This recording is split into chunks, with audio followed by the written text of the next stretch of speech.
Healthcare has been an important part of the Seventh-day Adventist Church since its inception. The Adventist Church is the largest Protestant healthcare provider with more than 700 institutions worldwide. The Church's medical influence stretches far and wide, including to the West African country of Ghana. An Adventist hospital was built in the city of Kumasi in 1984. After many years of caring for their community's health, the hospital workers wanted to inspire the next generation of caretakers. The school started with the hospital, the main hospital, who dreamt one day to put up a training school attached to the hospital. In 2015, the SDA Nursing and Midwifery Training College in Ashanti region was established. They started small, but quickly realized how much need there was for this training. From 2015 to now, it's about 8 years now, and we started with 22 students. Currently, we number about 882 students or so. And you can imagine the trend that we have. We still want more people. Abigail is one of the current students in the nursing program. She was very excited to start her studies, but soon realized that her anatomy class was more difficult than she expected.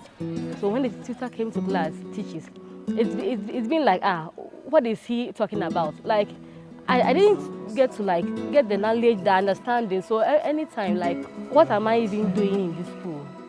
Then I just pray to God that I will be able to pass the anatomy. God quickly answered Abigail's prayer. On the very next anatomy quiz, she received the highest mark in the class.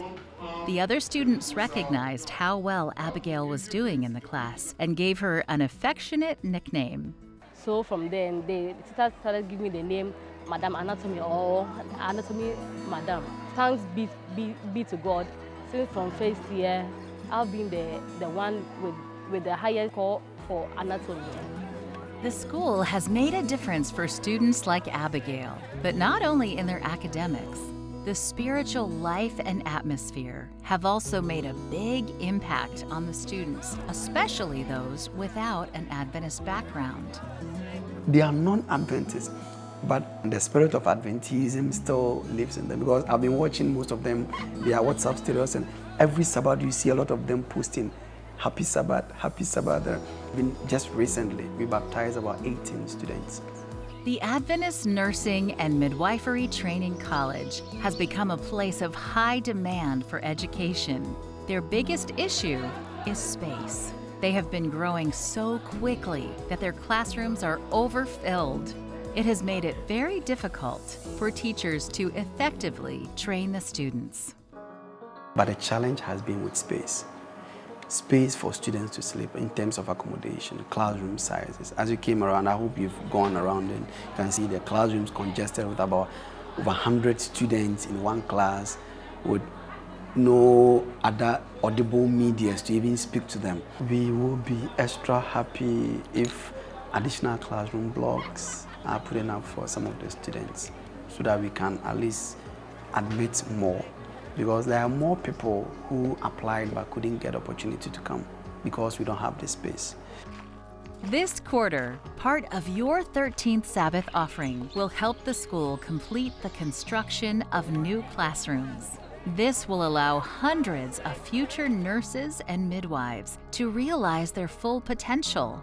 Please pray for this school in Ghana and the huge network of Adventist healthcare institutions around the world continuing to care for people's needs, just as Jesus did.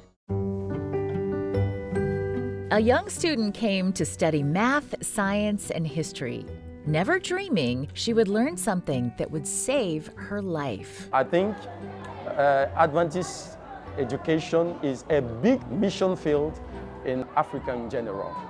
There are more non-Adventist than Adventist students, even in this school.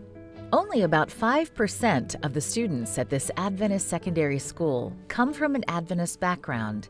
This provides a huge mission opportunity to share the love of Jesus in Cameroon's capital city of Yaoundé. You cannot be idle.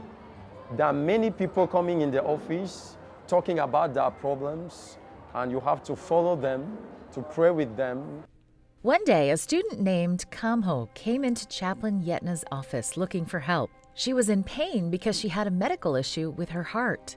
After many doctor's visits, it was decided that she needed surgery. She didn't come from a Christian home, but Chaplain Yetna taught her about prayer. I told her that prayer is a dialogue between her and God, her heavenly Father. I told her that if she believes in God, there's no problem, nothing impossible to God.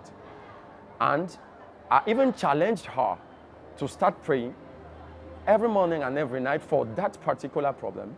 After Chaplain Yetna and Kamho spent weeks praying for her heart issue, the doctors were surprised at what they saw. I was praying.